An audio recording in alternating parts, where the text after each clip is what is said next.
All right. Well, when we were together last time, we were working our way through the fundamental, we'll call it, database interaction commands that we tend to see in our ABAP programs. Select, update, insert, and delete. And as mentioned before, we're leveraging the fact that you certainly have taken database programming courses or otherwise in the past, and so you're familiar with the concepts here behind those operations. We've talked about, and hopefully you are incorporating into the programs that you are developing, the importance of not assuming that our interactions with the underlying database are successful. And the key to that is realizing that anytime we do anything with the database is going to use these system data objects to give us messages back as to whether or not our last operation was successful. sy-subrc will always return 0 if the last operation was successful, and sydb count will contain in it the number of records that were affected by the last operation. Keep in mind, we could have 0 returned for both of those values. How could that be? How could something have been successful, yet at the same time not affected any records? Has duplicate keys. Talk to me more specifically about that. There's a couple keywords that if they have duplicate keys, it will insert the row or Okay. duplicate row. But that would set sydb count to something other than 0, right? If we inserted rows in that situation. Successful but not be inserted. Okay, to explain that a little bit more. Or let's open the floor. Anybody else have a scenario? If you're doing an update and you have a where clause, you could not find a directory to update, but it was executed successfully. Exactly.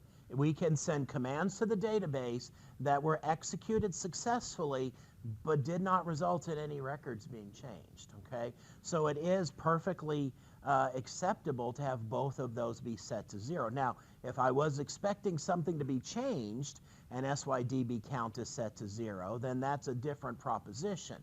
But we could execute an update, for example, and not have anything actually change there.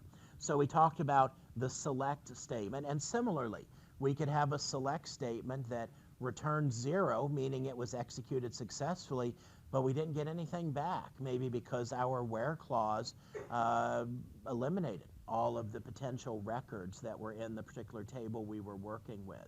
And we looked at, this would be an example of the traditional ABAP syntax. We know that it's traditional really because of 2 or 3 things that we could observe here. What immediately clues us into the fact that this is the, if you will, old school ABAP syntax for working with database? What are the 3 biggest differences? You're declaring and initializing your variables. Okay, so I have 2 lines at the top where I am creating, if you will, manually an internal table in a work area. And the new syntax allows me to do that dynamically. So that's one difference. Good. What would be a second difference that we could observe here? There's one that's really, really obvious that you could almost tell, like in a matter of a second, that this is old interaction versus new interaction, and that is in the new database interaction, field lists have the fields separated by commas. So as soon as I look at that select clause and I see that set of fields there and there's no commas between them, I know that that's the old syntax. The new syntax allows me or requires me to put commas between those field names. And then the third one is, and I don't know whether it actually applies in this particular code, it looks like it does not, but anytime we have a variable in the context of our SQL statement, we have to put an @ in front of the name of that variable. So those are the three most significant differentiations between the new syntax. And so any variables have to have @ in front of them, field names must be separated by commas, and then the ability to create things dynamically. And so here's an example of the new syntax, and you notice pretty much all of the things that we observed there, the commas, the @ symbol, and the dynamic data creation in this case of both an internal table and a work area. All right, so this is all just a quick review for us. We talked about the Mont field and how we automatically have our database interactions limited to just the client number that we are logged into. But if we add the client specified syntax to our statements, we can override that and actually see across clients if our system is configured to allow us to do that. We talked about the select loop and how the big distinction here is that if I select into an internal table, that happens by way of what's called an array fetch, and everything gets brought back from the database in one chunk. Whereas with the select loop, we iterate through the result set, copying records iteratively each time we travel through a looping structure. And so we will typically do that with either a work area or structure type data object, or we can also do it into individual data objects, as you see illustrated in both of these last two code sets here. So we talked about the insert statement, and we looked at some code related to that. I think we talked about the update statement as well, and how it is similar to the insert statement. And I believe where we left off last time, we also talked about the modify statement, but I think we did not actually talk about the delete statement last time. Is that correct? Is this where we left off? All right, so delete. Syntax here, delete from, and the name of the database table where key equals value and key equals value. Or delete from DB table where some other kind of condition. The idea here is that this doesn't necessarily have to be key value pairs. Delete from DB table from table, internal table. And the idea here is you're going to have an internal table that has values in it that match the key fields. So let's talk about that for just a second. The internal table does not have to match the full structure of your database table. But let's assume we have a database table that has two keys in it, one that would be someone's, let's say, L name and social security number. And let's assume that those are both keys in our database table. I could have an internal table with just those two fields. Names would have to match for the fields, and just those could be populated, and those would be used in the context of the delete statement here. Notice I'm not specifying the name of the field because it's going to pull that from the field names from my internal tables, and the values of those will be taken from the internal table. So you could, in a way, think of this as iterating through the internal table and deleting the values where the field value pairs match what we're seeing in the database table. sy-subrc is going to be set to 0 if there was success, or 4 if for some reason delete was not possible, maybe the key was not found or there was some other kind of problems. And of course, as could be expected here, our good friend sy-db count is going to be set to the number of rows that were updated. So just to illustrate this real quick, last time we were together, we were working with this table that we had created, ZNE001 demo 223. And so let's open this guy up in our ABAP dictionary. And I'm just going to display this, and we'll see here are the records in the table. And so social security number, room number, and operator. And so just to illustrate how this could work in our programs, let's go back here and we will get rid of this right here because I don't think we're going to need any of this. And we will just say we want to get rid of one of these lines here. So we will do delete from, and the name of my table, where, and let's pick out something that we want to delete here. Let's get rid of room number, well, let's use room number 000 because we actually have two room numbers that match that description. So where room number equals 000. Okay, and I can pretty much use my same testing logic here. If sy-subrc is not equal to 0, error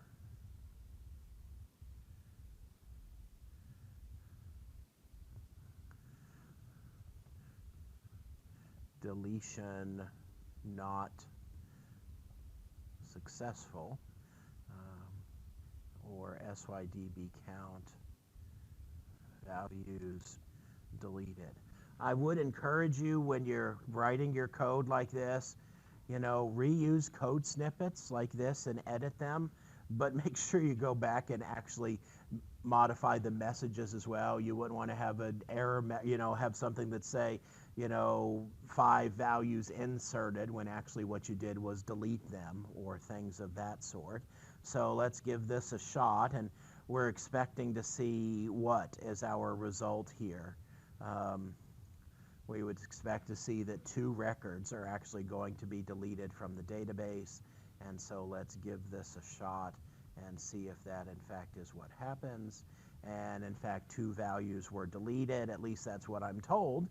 Let's see if that's accurate or not. Notice I don't have a refresh button here, so I'm going to have to back up and then execute again, and we can see those guys are gone. Okay, so obviously in this situation, room number was not a key field, but just like any other SQL statement, I can specify a value or a field value pair, and this worked, I think, the way we would all have expected it to. Questions about any of this? Okay, changing gears because now we've covered the fundamental syntax. We may come back and build on that a little bit later on. But let's talk about the concept of a logical unit of work in database context. The idea behind a logical unit of work in the context that we were talking about here is we have a set of manipulations that we want to execute against our database, and we view these as being one connected set of activities, even though it may span across multiple statements. By that I mean, we might say that in our program, we want to insert 2 records, modify 2 records, and we want to handle that from the perspective of we want either all of that to be done successfully or none of it to be done. So the idea would be if we execute the first statement and it's successful, we go on to the second statement. If it's successful, we go on, we do the third statement, and if that fails, we want to stop doing anything else, but we want to get rid of the 2 things that we did before, because we want to view this as an all or nothing proposition. So that's the idea behind this logical unit of work. Now, it's up to us as a developer to decide what makes up a logical unit of work. A logical unit of work, hypothetically, could be just one database statement, or it could be a set of things. But the key is for us to partition these into these bundles where we would say there's this logical dependency between these different interactions. So what we want to see happen is if the entire sequence cannot be done successfully, then what we want to do is roll back the operation. So the idea is this. We begin with a database in what's commonly called sealed status, which means that our database has inherent integrity, all of our data is correct, and it gives us a starting space here that is where we're going to work from. Well, we then begin executing database statements that may result in something being changed in the database. And so we do a change, we do another change, we do another change, and at the end of that logical unit of work, we're happy with everything that was done. And so we are prepared to commit those changes as one bundle. And at that point, once that entire logical unit of work has been executed and we've committed this, then the idea is our database is back in sealed status. But in the interim, we could have one table that was changed here in step 1, but if this change here to table 3 is not also able to be made, we don't want any of those changes. So that's the idea behind this logical unit of work concept. Most OpenSQL commands will automatically commit, although I can explicitly commit if I elect to do so, and I'll show you how to do this. So maybe in my program, like the ones that we have been writing here in demos in class, I do an insert. And after the insert, I write some output to the screen, and then my program's over. Well, at no point in there in my code did I explicitly say, commit this logical unit of work, it's finished. That's implied if I don't explicitly commit it myself. But the option I have now is instead of committing this, I can go a different route, which is to undo the logical unit of work to return back to the situation I was previously. I do that with executing a rollback. There are 2 different ways we can do a rollback in ABAP. Way number 1 is we can use the ABAP statement rollback work. And we just execute that particular command, and 2 things are going to happen. Well, really 3 things. The database interaction is in fact going to be rolled back, undone. The program will not terminate, and the program just keeps right on running with the database interaction having been rolled back. So let's look at this. Let's go back to the program we've been working with here, and let's change some things here. Let's go back to the idea of inserting some new things into this program. And unfortunately, I don't think we have. Well, let me see if I can Control Z back to where this was before when we had an insert statement here. Okay. So what I need to do is I need to populate WA here, and you can see here where we're back to the code here before, but let me change this now. Bless you. Let's look at our database table. So we see again we have SSN, room number, and operator. So what I'm going to do is just change this SSN 1234. Room number 123 and operator star, and insert that into WA. And so let's just prove to ourselves, to our satisfaction, that this works. I'll run this. It says 1 new record was added, and if we go and look at the database table, we'll in fact see where that new record was put in. I think it was. I don't remember what the code actually said to put in there. 1, 2, 3, 4, 1, 2, 3. Yeah, there's 1, 2, 3, 4, 1, 2, 3 star. So it's actually the 3rd record here.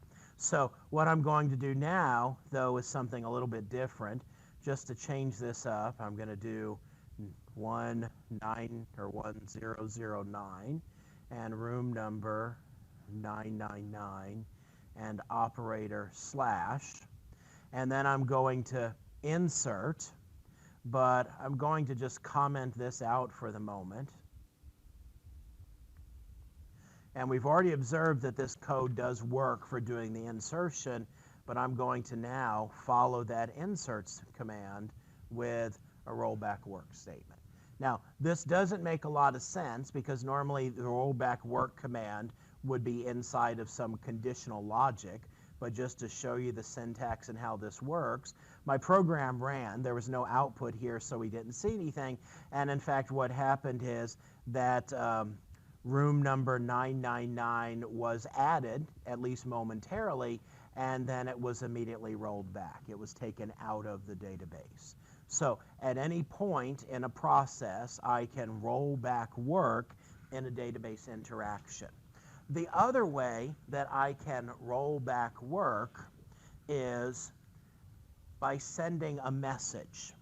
And the key is, and we haven't talked about messages, that's going to be our next item on the agenda here, but if I send a message of type A, the work will be rolled back, the program will be terminated, and we'll be just back at the end of our program. The program context will be reset. Now, let's talk about the way the logic for this would typically work. I have 4 different database operations that I want to do, and I consider them all part of the logical unit of work. So I'll do the first operation, and then I'll check my error codes, and I'll see that they were successful. Do the second operation, see that it's successful. Do the third operation, see that it's successful. Do the fourth operation, and it fails. And I now want to say, oh, I don't want any of that. So you'll notice I'm testing after every one of the operations. At any point in there, if I decide that I have a condition where I don't want this work to happen, I can do rollback work, or I can do this message option. The biggest distinction here is the fact that rollback work does not terminate the program, whereas the message option does. So the idea here might be the whole purpose of my program is to put new things in the database. And so the user starts running my program, and after the third insertion, we have a problem. And so I just need to tell the user there's a problem and shut down the program because there's nothing else for me to do because we have a critical error here. That's the case where the message makes the most sense because it's going to allow me to tell the user there's a problem, roll back the work into the database, and then terminate the program. So as an aside here, let's talk about messages for a moment. Messages give me a way to communicate with the end user other than things like the write statement. Depending upon how the user has their SAP GUI set up, the message will appear either in the bottom left of the window in that region called the status bar, or if the user has dialog boxes turned on, the message will show up in a dialog box. There are 6 different kinds of messages that you can send. An informational message, a set message, a warning message, an error message, an abort or termination message, and a short dump message. Information just tells the user something's going on, it displays the message, and the program then is going to sit there until the user dismisses the message in terms of a modal dialog box. So let's go back to our current program and put one of these guys in. So right at the beginning here, after we do the insert, we'll just put in a message. So message, and then I want the message to say, this is a message, so nothing profound there. Type, and then this is kind of unusual. The type actually goes inside of single quotes, and for an informational message, the type is I. Okay, so let's run this guy and see what actually happens here. This is a message, okay? So the program actually is stopped right now on that particular line of code, waiting for the user to actually click this check mark to send the program along its merry way through the rest of its execution. The I message for information just gives us a way to communicate something to the user by way of a dialog box like that without actually writing it to our more traditional methods of using the write statement. Set message, similar scenario, but notice the message is displayed and the program continues without interruption. So it doesn't actually block program execution while it's waiting for the user to click on the check mark to dismiss it. So if I change this to a set message, and then we run this, you'll notice that you might not even notice it at all. I don't have dialog boxes turned on by default. So all that happened when my program ran is here's that message. It showed up down here in the status bar. It says this is a message. So that would be more for kind of diagnostic purposes. Obviously, it would be very easy for the user to overlook that. But in your working with SAP transactions, undoubtedly you've seen things before that send messages to the status bar in that fashion. If I turn this into a warning, the big thing that we're going to see is really just a difference in iconography. Now I have an exclamation mark that's red saying this is a message. So intended to get a little bit more attention from the user. I don't recall exactly where this is. Let me see if I can find it real quick. The user can actually turn on dialog boxes or not based on their user profile. And I always forget where that actually is stored here in the user's profile. And so I'll have to look that up. But one of the options here is for the user to toggle on dialog boxes and such. But I can't find it at the moment, and I normally don't have that turned on because it gets very, very annoying after a very short while. But the two that are particularly notable in the context that we are talking about are the abort message, and then I'll also show you the one that produces the system dump. So the idea here is if I wanted to, and I currently am editing this in another browser window. Oh, there it is. So the idea is I do the insert and I want to do the rollback, but I want my program to end at this point. Once again, normally this would be in conditional code, but we'll just run it as it is now. I'll take out the rollback work statement, and this is a message, and I make it of type A. And what this is going to do is this is going to terminate the program and display a modal dialog box. Now, the idea here, of course, from a design perspective, is we would want to give the user a meaningful message, which clearly my program is not going to do. It shows that this is a message, but what's happening behind the scenes is everything in my logical unit of work now will have been rolled back by my automatically doing this.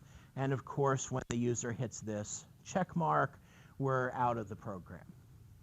Okay? Questions? Yes, sir. Does it roll it back before the user hits the exit button there, or is it after they've executed? That's a really good question, and I've been asked that question before, and I have not really figured out an easy way to test that.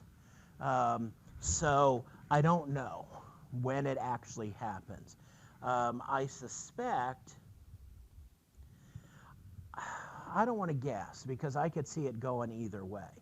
Now, the next message I'll show you does not do a rollback, but just so you're familiar with this guy, this is one you should be very, very careful about for reasons that will become clear. But if I run an error message of type X, this is what happens. Have you ever seen this guy before from the SAP engine? Okay. This is how you create one of these in the context of your program. The current application has triggered a termination with a short dump. Uh, a message short dump has been triggered by using the word message. The text of the error message is this is a message. And then we don't have a lot of other information here about this, but this would be an example now of something that you could diagnostically build into your program, test for certain conditions, and then hopefully provide a more helpful error message to the user other than this is a message. But this is something that you can incorporate into your programs if it in fact would be appropriate for you to do so. The not nice thing about this is all the user can do here is hit the back button, and they're totally out of your program at this point, and I'm out of my SAP GUI text editor, so I have to load that back up here. But that gives me the ability to display those kinds of diagnostic messages. I just noted that one of the things that I did not tell you how to do is how to commit work.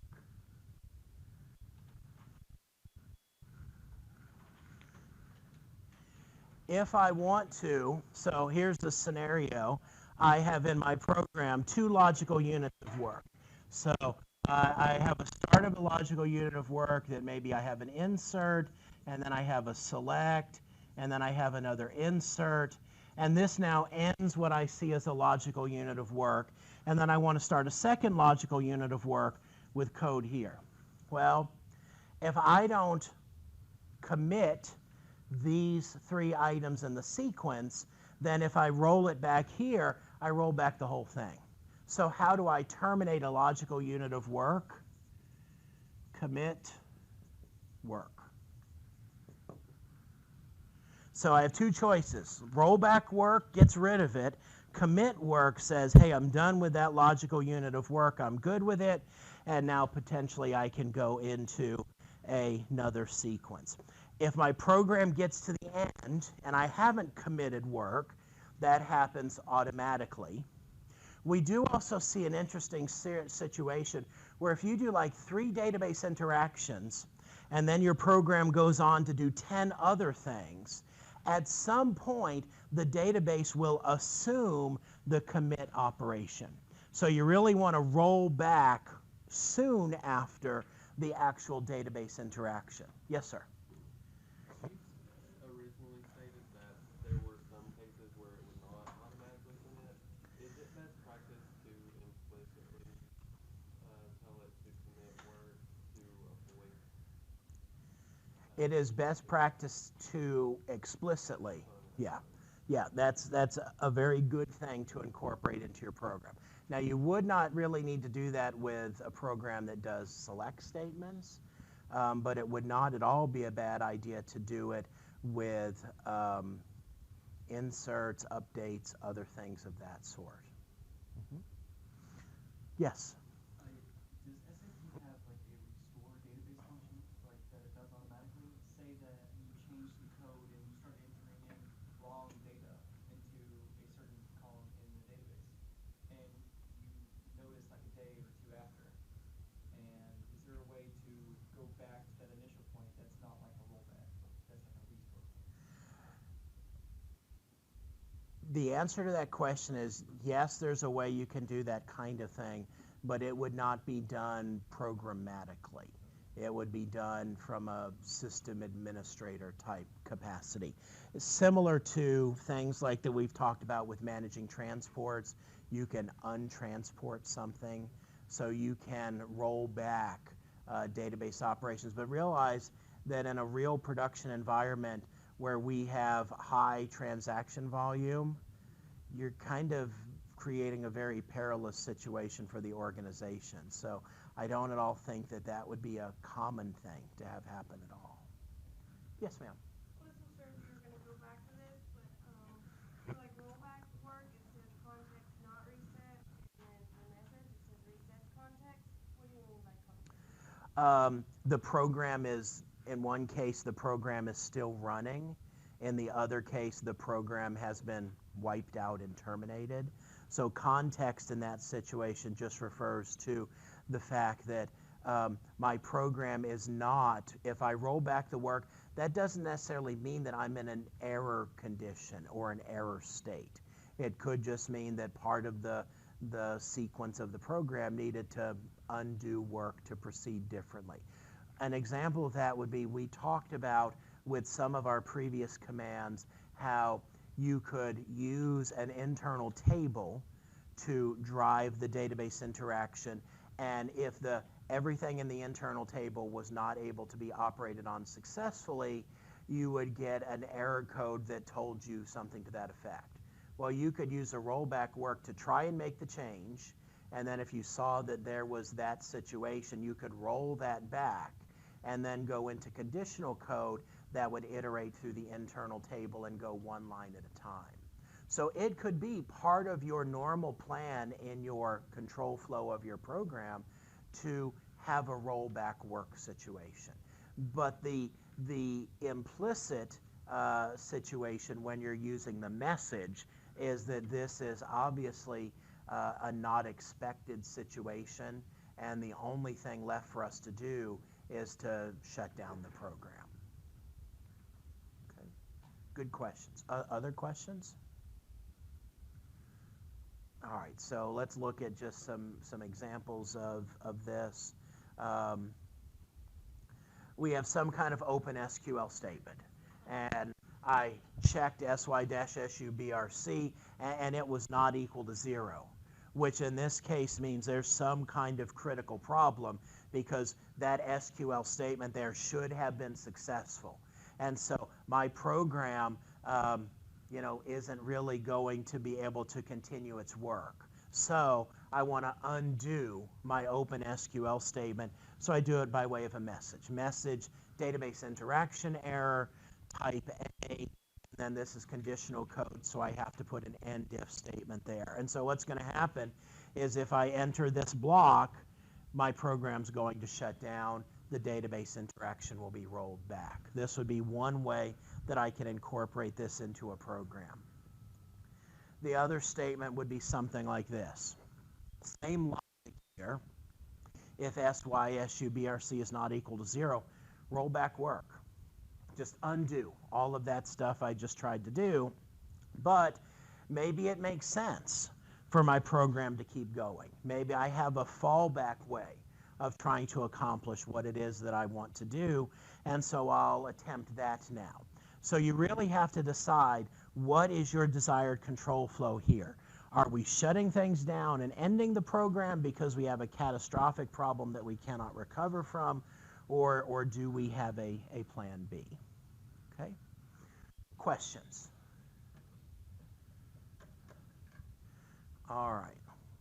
We have just kind of a couple more things to talk about here. This next one is kind of an aside related to something that you'll probably have to do a lot this semester, which is suppose you want to write a program that's going to manipulate an SAP database table.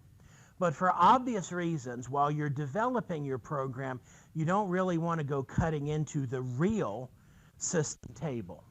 Now, of course, you're working in a sandbox system, most likely, but still, you don't want to mess up the sandbox system. So it's very, very common to say that you want to create a copy of a database table, you write all your code against that copy, and then when you feel good about your program logic being correct, then you could point it at the actual real database table. So how do we make this happen? Well, we use SE11, the ABAP dictionary screen, to copy a database table for us. So I'll go here into my SAP GUI. I'm in transaction SE11. And so I specify the source database table. Let's use spfly, for example, here for just a moment. And just to refresh our memory, actually, let's not use spfly. Let's do sairport. And sairport is this information right here. Just all the different airports with the 3-letter airport code and what time zone they're in. So let's assume that I'm writing a program and I want it to work with S airport, but it's going to do some deleting, some inserting, some other things, and I'm still new at this. I don't want to accidentally screw up S airport, so I want to make a copy of this table. Well, what I do is in database table, I put my source table, S airport, and then I go up here to the menu bar and choose Dictionary Object Copy. And at that point, I'm going to see this dialog appear.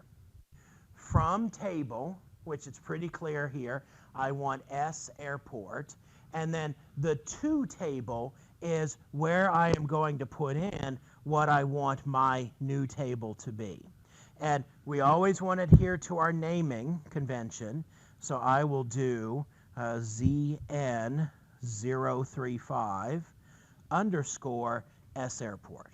And so I hit check mark, and like we've seen before, I've got to specify what part of the development object this goes into. And so now I have that new database table that has just been created. And if I go in and I display, there are the fields, just like was in the original one. But notice this. First of all, if I try and hover over the contents, you'll see it's grayed out, which is a clue to the fact that this table is totally empty. When you copy a database table, all you are doing is, first of all, you're moving over the definition, but I haven't actually created this table because I haven't activated it yet. So I activate this table, and now it has been created in the underlying database, or it's in the process of being created in the underlying database.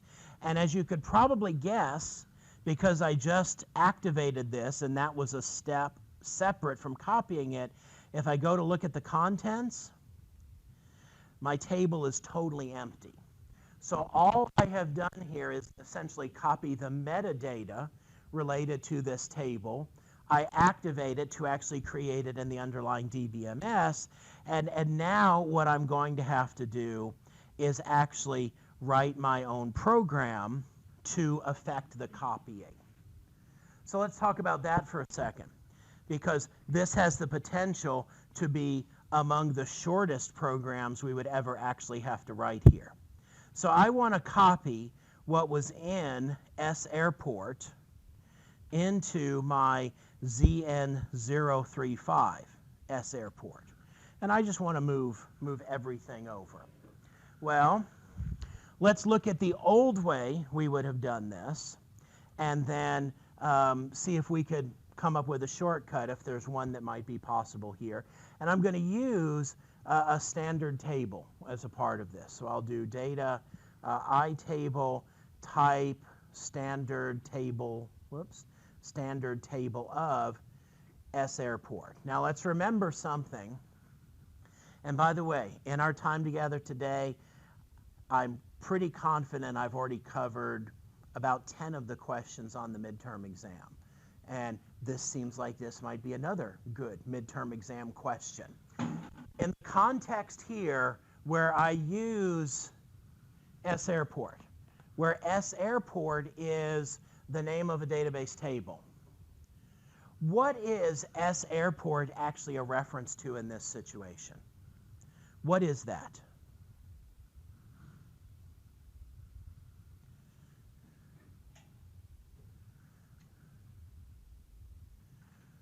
I'm confident some of you know the answer to this. You probably are just not willing to take a chance. I will not mock you if you give me the wrong answer, unless you say something really silly like it represents teddy bears or something.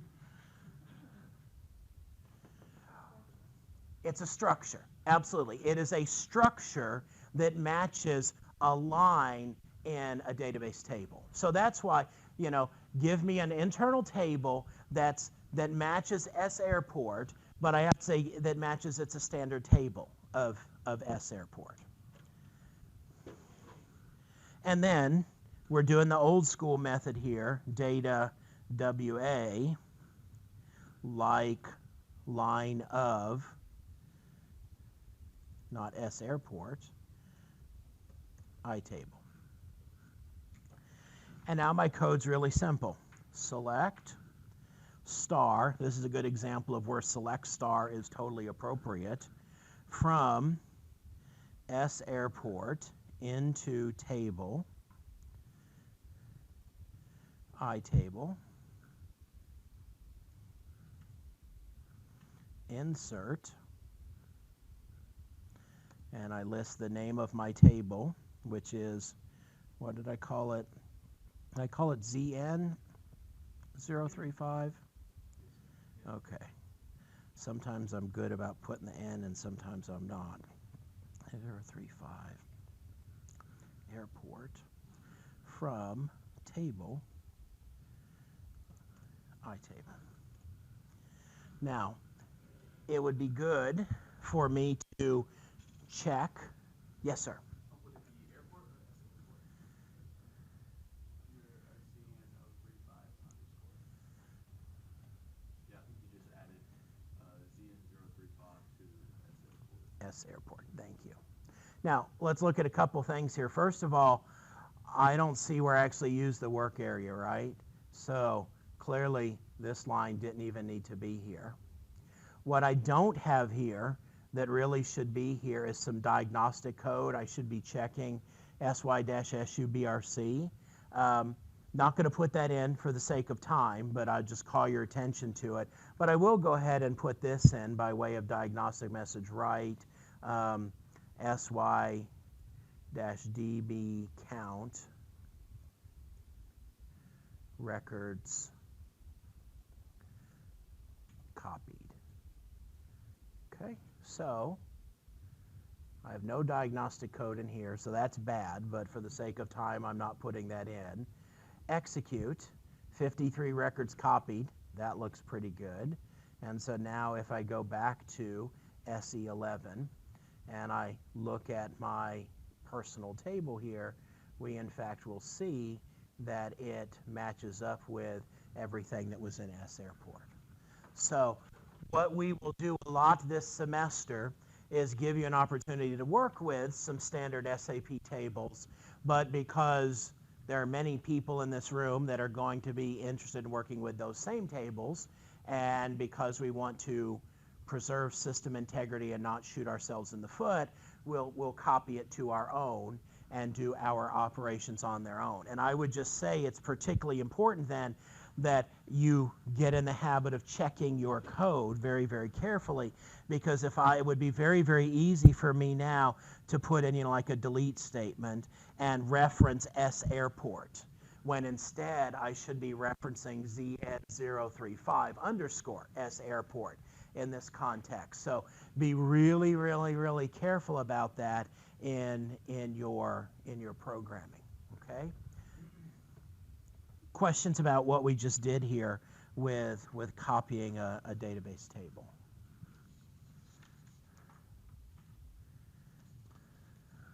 So we don't have time to actually write this code together, but let's look at this and let's talk about it for a second. Write a program to add a new record to a copy of the, and we'll just, this says SCAR, but imagine we wanted to add something new to our ZN035 S airport database table. And what we want to do is immediately after we put the record in, we want to trigger a message of type A to undo it. Well, based on what we have talked about, hopefully you could write that code, and you also realize what would happen there. That means the new record doesn't go in, and once we hit that message statement, my program just terminates at that point. It's not a crash, but I guess you could say it's kind of a controlled crash or a controlled shutdown. The other alternative here is we could add the new record and execute the rollback work statement and then add some code afterwards that. So two very common programming scenarios that we won't take the time to write code for, but if you want to practice this on your own before your next official homework assignment, these are some things that you might want to practice with. The only thing that I ask is either you do this kind of checking using the database table you've created on your own for this most recent homework assignment, or you make a copy of an SAP standard table. Because of the fact that this is an open environment, nothing is locked down. So you could actually go in and cut up the system table in a way that would not be good. All I will say is that has happened before, but fortunately not by an ETSU student. A student in another university did that and wound up causing all kinds of system problems, and logging was in effect, so it was pretty easy to figure out who actually did it. You don't want to be that student, okay? So just be really, really careful about that. Oh, and here's my slide about commit work. If I issue the command commit work, that explicitly triggers the database commit. And as we observed in some situations, and this is really hard to pin down. You know, I haven't been able to figure out, it's not like if you do something and then you do a write statement and then you try and roll it back, that's probably going to be okay. But at some point, the database is going to assume you wanted to commit and just did not send the command. So you have to be careful about how you structure your logic in order to actually get the rollback to do what you want it to do, or to use the commit to signal the end of the logical unit of work. Yes, sir?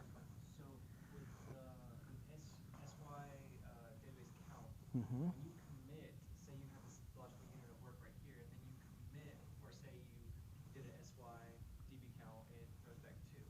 Okay. You inserted 2 rows. Okay. And then you commit, and you get another SY DB count. It's going to not account for those 2, or it will account for those 2? The SYDB count is not in any way cumulative. So you do an insert, you're going to get SYDB count. You do a select, you're going to get a SYDB count. So as soon as the next database command is issued, it gets reset. But commit work and rollback work are not going to set it. Okay? So, you know, you could do an insert on line 2 and then look at SYDB count on line 65, and it will still be set if there hasn't been any interim database interactions done there. Mm-hmm. Good question. Other questions? Yes, ma'am. Okay, with the SY, SUBRC, Mm-hmm. and when you're checking to make sure that no errors have happened, do you just display a message if there are errors, unless you're getting like input from a user and then you want to like loop through? It really depends on the goal of your program. You know, sometimes you might be called on to write a program that would take everything in table A and copy it to database table B, but only for these conditions. So you have a select with a where clause, you have an insert with a where clause, and your whole program is focused on that copying operation. So if anything causes an error, your program's no good, shut it down, don't change any database tables. That would be a great case for using the abort message. But, you know, maybe you have a program that, and this is not the logic of your homework program, but hypothetically, you have a program that asks the user to put in information about a new record.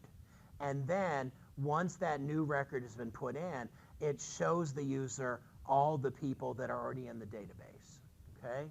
Well, in that case, you might get the information from the user, discover that the data was faulty, so it couldn't be put into the database. You might display an error message to the user that says, unable to insert Bob Smith into the table, and then go ahead and show them the table. Because maybe they'll see that Bob Smith was already in there, and that's why the insert was rejected. So you kind of just have to think through the logic of your program and whether continuing makes sense or it doesn't. So there's no one-size-fits-all situation. Okay? Good questions. Other questions? Okay, let's talk about your midterm exam. Like I said, I bet I've covered probably about a dozen questions, either by way of this primary discussion today or some of the things we stepped through very quickly at the beginning of our time together today. But There are 50 plus questions on the exam, so that means obviously there's a lot that did not come from our time together today. I really think that if you read back through your notes, if you reflect on the programs that you have written, if there's anything maybe that you did wrong in a program that you want to make sure that you would know how to fix that at this point. I think if you do those things, you should be in good position to do well on the midterm exam. I don't think in any way it's going to be tricky. There are no questions that are really going to revolve around the finer points of things in ABAP. But you should make sure you understand, what's the significance of saying into corresponding fields up, and what's the significance of saying client specified, and make sure that even though you're not going to be writing a lot of code, make sure you understand what certain code elements would do if they were incorporated into a program in some fashion. Okay?